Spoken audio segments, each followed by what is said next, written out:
Welcome back to the Victory Podcast. I'm your host, Steve McGrath, and this week I'm pleased to bring you my conversation with Darrion Daniels. Now, Darrion did a lot to help the culture on the defensive line at Nebraska this year, coming over from Oklahoma State, where he spent the first 4 years of his collegiate career. So he made that tough decision to do a grad transfer over to Nebraska, where he was able to play with his younger brother, and he was an honorable All Big Ten mention this year. So Darrion's going to unpack his journey, how he got to Oklahoma State, going to Nebraska, and ultimately getting to the Senior Bowl this year. But before we get into that, in Darrion's story as a leader, I need to remind you all that we're brought to you by Team Builder. And Team Builder works with more than 500 high school football programs nationwide, as well as colleges and the NFL. So if you need to get more creative around your weight room or you want to get more structured, go to their website, use the promo code VICTORY, and you're going to get a free gift. So go there, show them some love. But without any further ado, here's my conversation with Darrion.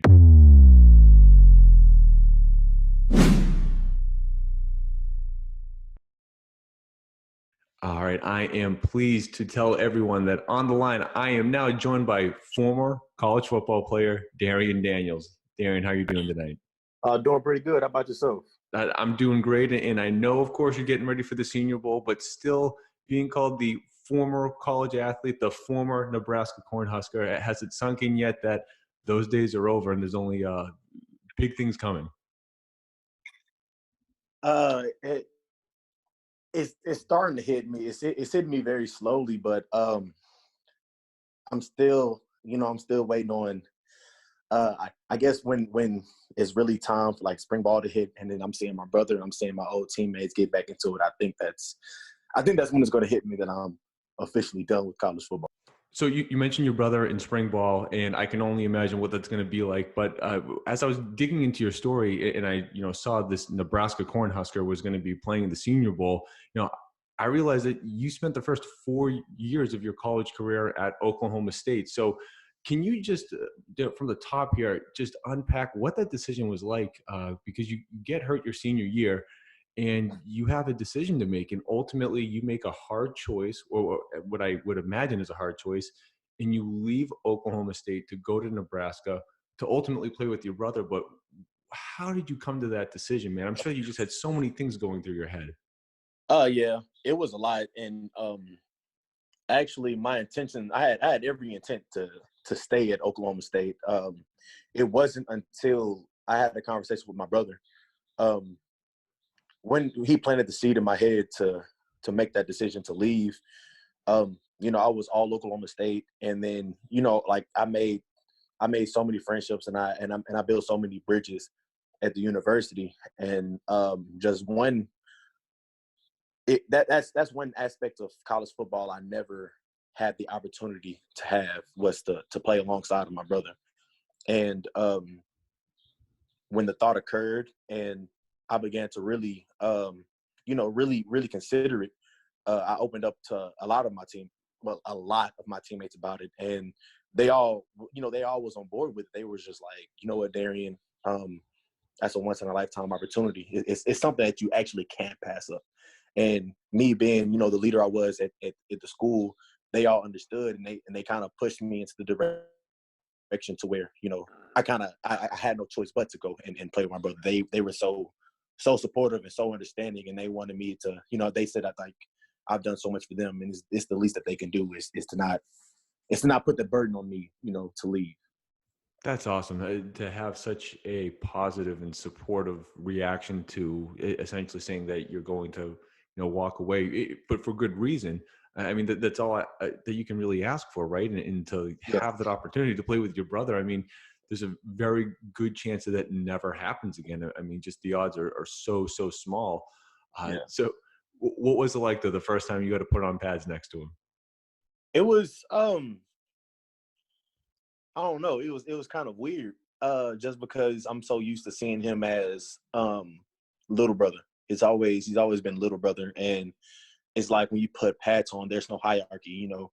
Right. It's not little brother, big brother. It's we're all equal, and we're all fighting for the same cause.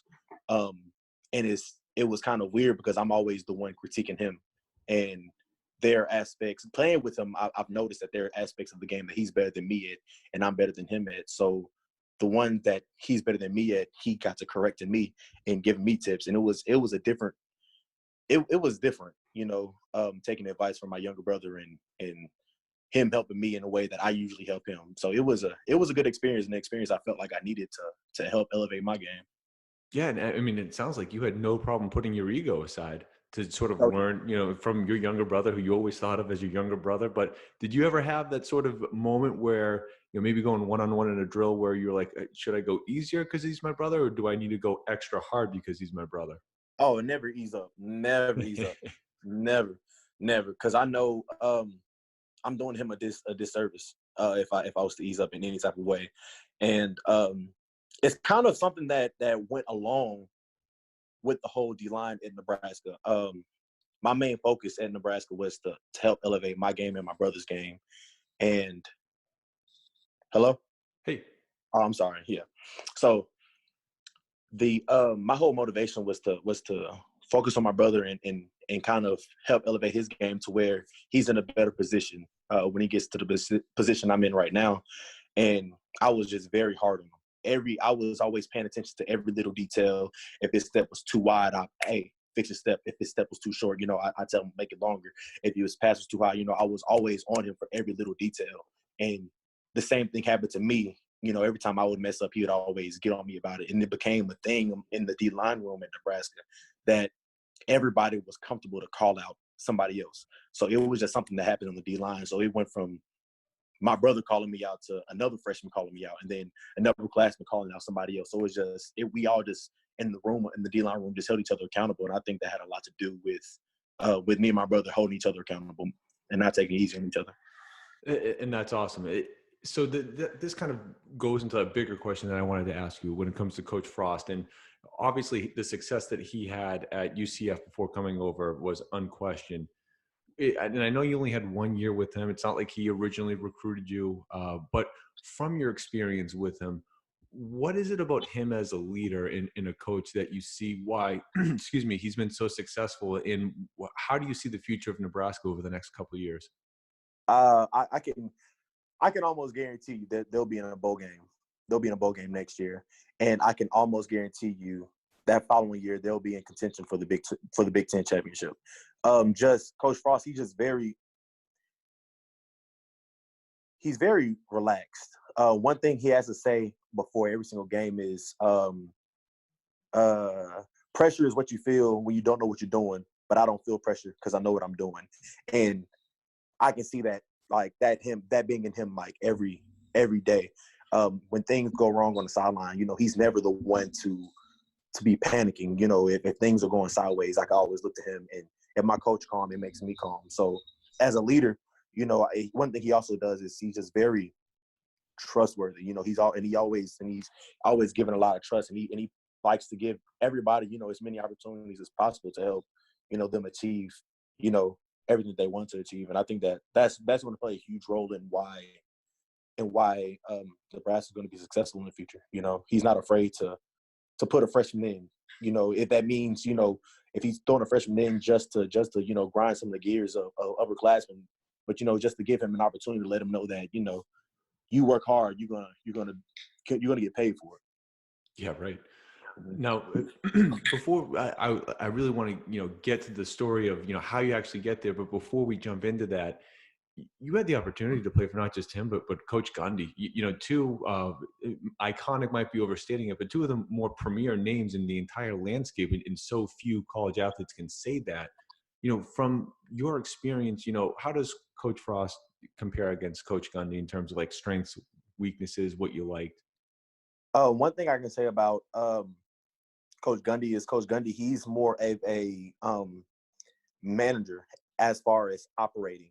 So he's the head man in charge. So, and everything trickles down through him. So he makes sure it's like I've seen him at practice. If something is going wrong, if there's something that he doesn't like, he wouldn't come at the players directly. He'll talk to the coach, and the coach will make sure things are corrected. And that's one thing I've noticed about Coach Gundy is that he's very good at making sure people are doing their jobs. And as far as Coach Frost is very hands-on, and he has a lot of experience. He had, he played quarterback, and he's also played, DB. So he sees the game from many perspectives. So when he comes to you as a player, it's easier to accept that knowledge because he's seen so much. And I'd say that's one like main difference I've seen between, you know, the both of them is that Coach Frost is really hands-on in regards to connecting to the players and really trying to get through to him his message. Gotcha. But lastly, how do you really feel about the mullet? Man, you know what? It's him. It's him. It is him. It gives him a swagger. Just everybody has that one thing that gives them confidence, and the mullet is him. And I remember earlier when I got there, he asked the whole team in a meeting. He was like, "How you guys feel about the mullet? Like, if you guys want me to cut it, just let me know." It was like, "Man, do you, man? It's your hair, do it." And it's like one of those things that, you know, it gave him his swagger, and, you know, his confidence is passed on to us, so it helped us play, you know, a lot faster and flashier. Yeah, and if I heard this right, he had enough swag that, according to Justice Hill, he had a little bit of a rap battle with you at one point. Yeah, it happened one time. Just you know, all fun and whatnot. You know, exchanging a few bars. Of course. All right, now I really need to bring this back now, because for all this to unfold, let's set the stage, because you are a 4-star recruit coming out of, you know, the Dallas, Texas area. You're, you know, nationally ranked.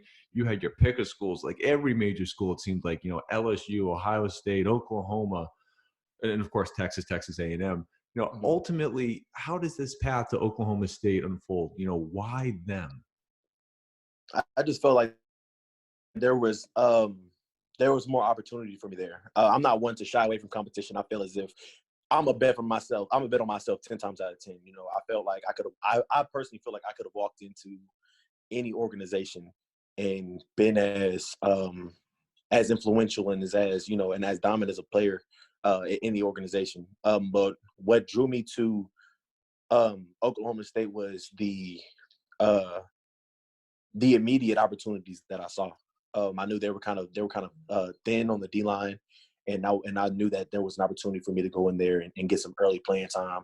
And then also looking at guys like Emmanuel Ogba and Jimmy Bean and Vincent Taylor, and looking at those guys, I just knew for a fact that there was some, like, that D line at the time.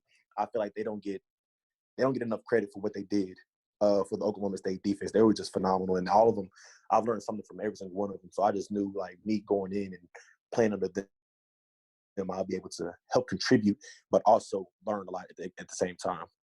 Yeah, and contribute you did, right? I mean, most outstanding defensive newcomer as a freshman. I mean, you came in and had an immediate impact. Now, of course, again, 4-star recruit, everyone was feeling pretty confident about your ability to come in and contribute. But, you know, how did you go from, not that Texas high school football is any joke, but to now playing the collegiate level as a freshman? It seemed like you didn't even skip a beat. You know, how did you quickly elevate your game so that you could just hit the ground running? Like I said, those older guys that I got into the locker room with, they were very, very relentless as far as bringing in newcoming freshmen. And even then, I think that's one thing that Oklahoma State does a great job of. And even the coaching staff, you don't have Oklahoma State freshman doesn't have the luxury to be freshmen, if that makes sense. So when you go there, there's no babysitting. There's no the first week, yeah, they might walk you through everything, but they don't hold your hand at all. And I know just being a part of that defensive line, there was a lot of things that they required out of me in practice.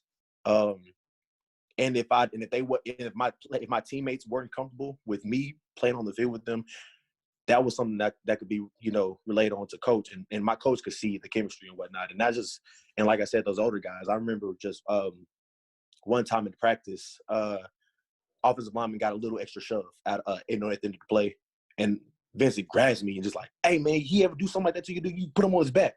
And I was like, "Man, what this practice?" But like, he just, like, I could just see how serious he was in his face. And sure enough, you know, next time it happened, you know, it was a little conflict on the field, and they liked it, and I could tell that that's the type of tenacity I'm gonna have to come with every single time. So when it came from fall camp into the season, you know, it was just repetition, and I always had to be as physical and as violent as everybody else. And me being 17 at the time, you know, I knew I had a target on my head just because who doesn't want an easy play? Who doesn't want to take advantage of the new guy? So I always had to play like I had a chip on my shoulder, and I always had to play at the level of the guys older than me. Yeah, and I mean, it suits you well because you come in, you have that freshman year, and you build on it sophomore year, and you build on it junior year.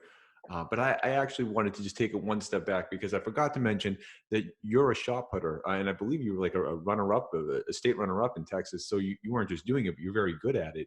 Did you, how much did that track and field experience help you as a football player? But also, were you always sold that you wanted to play football? I mean, were you considering anything else? When were you all in and you knew that this was the route that you were going to go? I knew for a fact football was always my passion. Shot put was just always something I was decent at. It wasn't until I got to Bishop Dunn where I knew that I was pretty decent and that I could be pretty good at it. In my first year, like taking shot put really serious, I got runner up in state. I lost to Brad Lumblade, who I then played with at Oklahoma State. And then my senior year, I ended up winning state that year. Then going into Oklahoma State, I didn't know, football is football. Football is, all go. And then my sophomore year, I remember Coach Langley, the shot put coach, he had reached out to me through a friend of mine and asked me just to come out and try it. And I tried it, and it didn't go as good as my high school career did. But I'm just glad I got to experience that, the one track meet I did experience. Awesome. Now, you've already mentioned the way you think and that you're a leader in what you brought to Nebraska. But I wanted to bring up that your junior year, you win the Vernon Grant Award for your leadership, enthusiasm and spirit. How that's not something that someone just wakes up one day and has. How do you, or what would you attribute to, the way that you think and the way that you carry yourself? Is that something that you were sort of raised with? You want to credit your parents to that? Is that just sort of who you are? But how important is that to you? And, what have you done to sort of always make an impact like this everywhere you go? One thing my parents have always instilled is to be a leader and not a follower. And I agree with them wholeheartedly, but to an extent, because I know that in order to be a leader, you have to follow at some point. But just always being myself for the most part. I can honestly say that I've never done anything I didn't want to do. And my parents have this thing that if you're going to do it, you're going to do it full speed. You're going to do it 110%. And that just kind of the mindset that I have. And it's just a lot of passion behind it as well. And to get that award, it was shocking to me, but to everybody else, it was like a no-brainer. And it was just very humbling for me personally, because I'm like, I didn't know, that I had that much of an impact until they told me that. Right. But I mean, it's for you to get that. And then you come to Nebraska, and I know I jumped ahead of 2 years here, but if I have this right, you're a captain. I mean, and not only you're a captain, but you're an honorable all conference mention. Excuse me. Mm-hmm. How did you win everyone over so quick? Is it just the same you being you with this leadership? I just find it not hard to believe, but it's just really impressive to come over into a new team and just like that, you kind of win everyone over. Yeah. That caught me by surprise too, honestly. When I got to the school, like I said, my main focus was to elevate my game and my brother's game as well. And when I got there, I'm the type of person where I don't like coming into new territory and stepping on people's toes. You feel me? I'm the new kid, so I was kind of trying to ease my way into everything, and I wanted to adopt their traditions and the way in their culture, and I wanted to add myself into that. So I didn't really want to come in and just be that one guy. And just during my time there, me personally, my parents have always taught me, not to hold my tongue for anybody. So when I feel like there's something that's needed to be said, I've always took it upon myself to say something. And if it was for if I see a lot of people tired, I know how it feels like to be tired. So it was always something like saying something encouraging to get people to stand up, or always saying something encouraging to get people to push through. And I always, like I said, push myself to be better, and I always like challenge myself. If I felt like the workout wasn't hard enough, I'd always, you know, add a little something on the back end. And I think it was just something that a lot of people paid attention to that I didn't notice was paying attention. So when they did name me captain, you know, I was surprised because I didn't know it was, you know, that many eyes on me. Yeah, well, I mean, certainly seems like you were raising the bar for everyone, and it also seems like it was very much warranted. Something that I'm sure will only serve you as you know moving forward with everything that you have coming. But you know, but before we jump into just what's right around the corner for you, since you had a chance to play in two different conferences, was there, from what you saw, was there any big difference between obviously the schools, but you know, going from the Big 12 to the Big 10, was there any, you know, can you put your finger on something that was just like? Oh, most definitely. And I'm a Big 12 baby.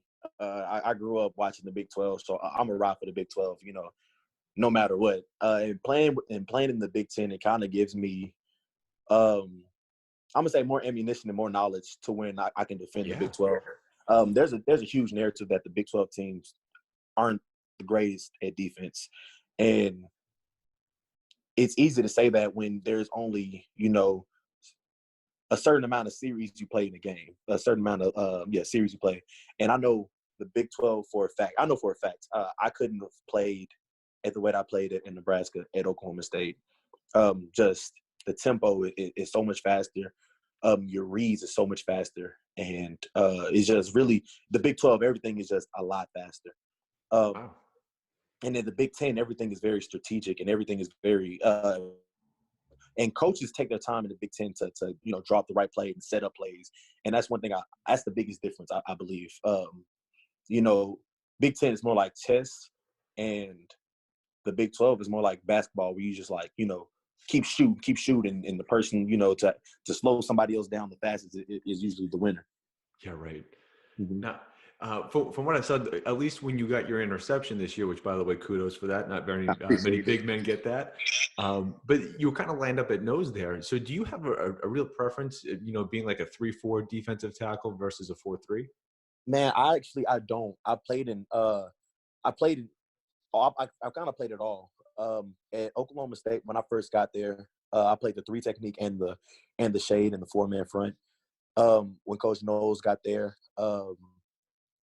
we changed to like a multiple D, and I played a lot of three technique, but instead of moving inside, they moved me outside to where I played a lot of in as well. And then when I get to Nebraska, they have me at primary nose. So I have a lot of experience playing the whole defensive line. And do I have a preference? No. I want to be in the position that I can contribute the most. And in Nebraska, it was the man in four hands at the nose spot, and I felt like I did a pretty decent job at it. I would say so. You're on your way to the Senior Bowl, but I like it. You know, obviously you're a versatile guy, and you just seem like you're hungry for the opportunity. Mm-hmm. Now, it goes without saying, you hit the honor roll at Nebraska. You know, you wrapped up your, if I have this right, is it a marketing degree from Oklahoma State? Mm-hmm. But then you jumped into a master's program. So obviously you're a smart guy, you're educated. So do you have, because of course one day, you know, you can't be an athlete forever. Did you have Mm-hmm. any sort of big dreams of what you might want to do outside of football? One thing that caught my attention, which led me into getting my marketing degree, was I was really sold on being a sales representative.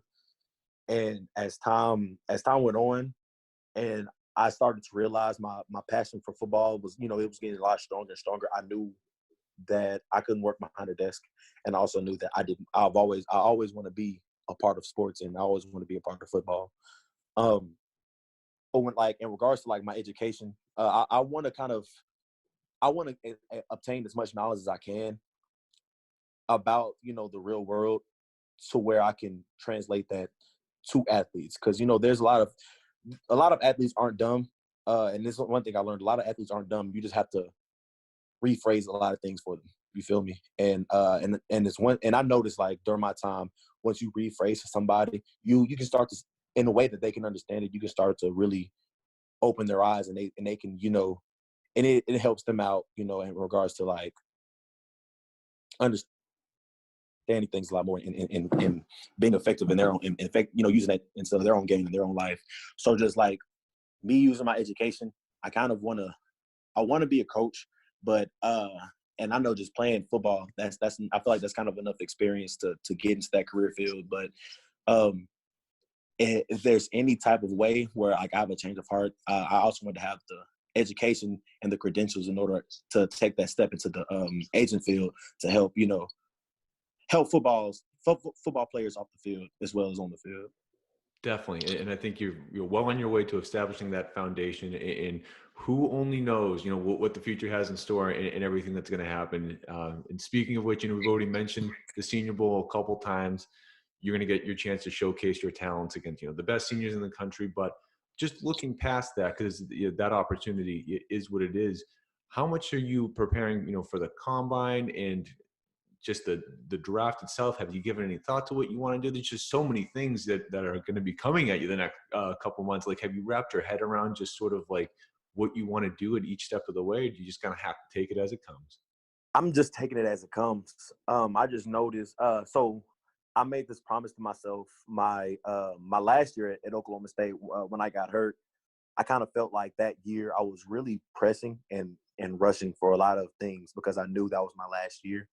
And one thing I promised myself was I'm going to just enjoy the process.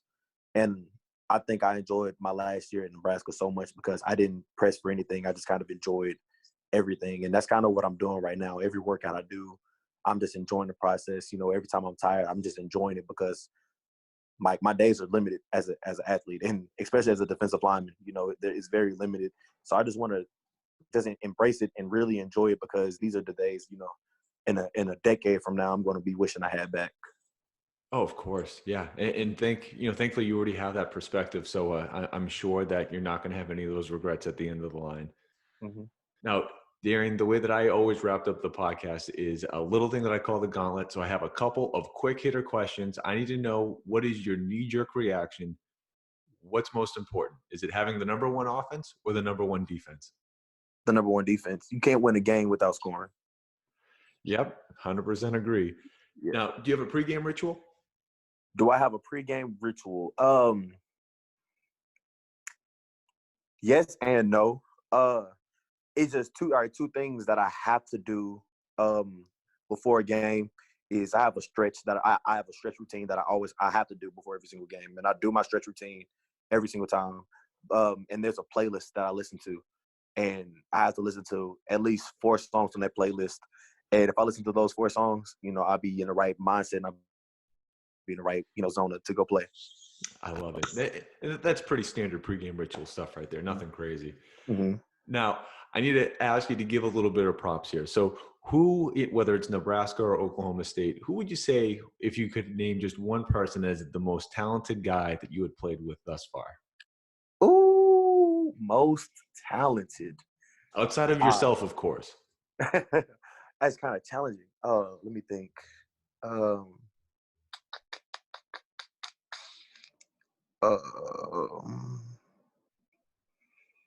Man. Okay. Okay, let me think. Most talented. You need to throw more than one name out there because you can't narrow it down. We can break the rules. Okay. I'm gonna go and say James Washington. He's a receiver for the Pittsburgh Steelers right now. He's one of the most athletic. He's one of the most athletic people I know because he's just a freak of nature. And I don't think he's a freak of nature by talent. I think he's a freak of nature by work ethic. And I don't know. I feel like you can put him anywhere on the field and give him 2-3 weeks, and he'll be one of the best at it. I'm gonna say him. There's a guy I played with this walk-on. His name is Philip Redwine at Oklahoma State. A really good friend of mine. He's like a jack of all trades. He's played multiple sports, and he's been pretty good at at all of them that he's tried. And I feel like he's also another great athlete. And I'm gonna give you one from I'm gonna say the Davis twins at Nebraska. They're legit freak of natures. I haven't seen anybody eat as much, lift as much, and be as elusive as those big guys are. I love it. Now, I'm going to have to flip it up on you just a little bit now. If you could give props to, 1 or 2 guys that you played against over the last 5 years, was there ever anyone, whether it was an offensive lineman or skill guy, that you lined up across from that just stood out to you as being, wow, this guy is pretty special? Oh, okay.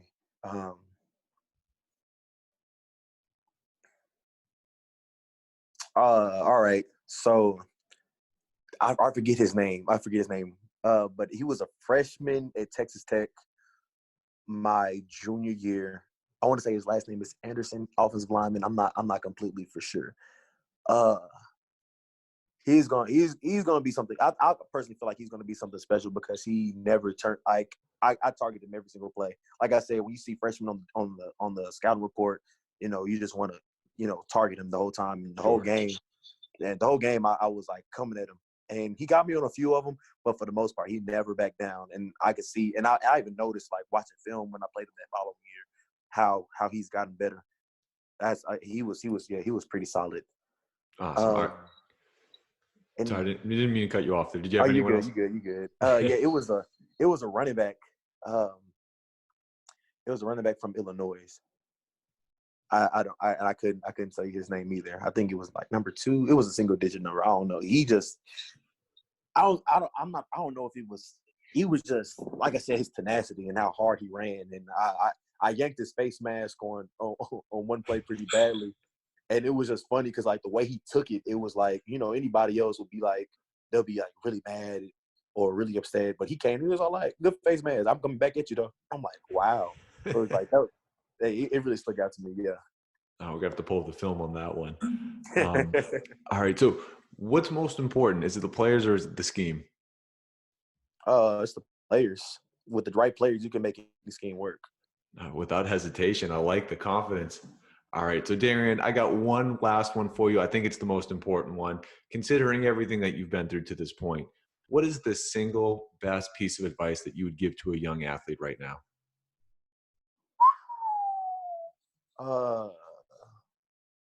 Advice. I'm gonna say the advice I gave myself is just to enjoy the process. Just enjoy the process, enjoy the struggle, because like I said, these days they're numbered, they're limited. So you just gotta, I feel like if you trust the process and you embrace it and you really take it day by day, I feel like you're gonna get the most out of every single day, and I feel like you're gonna develop yourself into a completely better player and person. I completely agree. I don't think that has to apply to just sports. I think that you can pretty much do that anywhere and you're going to be all right. Mm-hmm. Well, Darrion, thank you so much for taking the time. And of course, we wish you nothing but the very best going into the Senior Bowl, the Combine, the draft, all of it. I'm sure there's big things coming. I appreciate it. Thank you.